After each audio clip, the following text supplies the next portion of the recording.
છેલ્લા 2 અઠવાડિયામાં ગુજરાતમાં ચાંદીપુરા વાયરસને કારણે 6 બાળકોના મોત થયા છે. જે બીમારી સેન્ડ ફ્લાય નામની એક માખીથી ફેલાય છે. આખરે કયા છે એ પરિબળો જે આ રોગના ફેલાવા માટે જવાબદાર છે, અને આ માખી કરડે તો શું થાય, અને તેના ઉદ્ભવ વિશે આ વિડીયોમાં જાણવાનો પ્રયાસ કરીશું.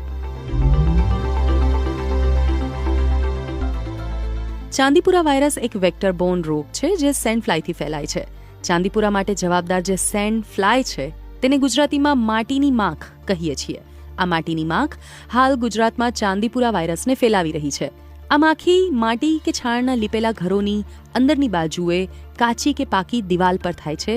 તેના માટે ભેજવાળું વાતાવરણ જવાબદાર છે. સેન્ડ ફ્લાય તેની ઉત્પત્તિ માટે ઈંડા મૂકે છે. તેમાંથી મચ્છરની જેમ ઈયળ, કોશેટો અને તેમાંથી પુખ્ત માખી બને છે. નરી આંખે જોઈ શકાય તે માખીથી આ માખી 4 ગણી નાની હોય છે.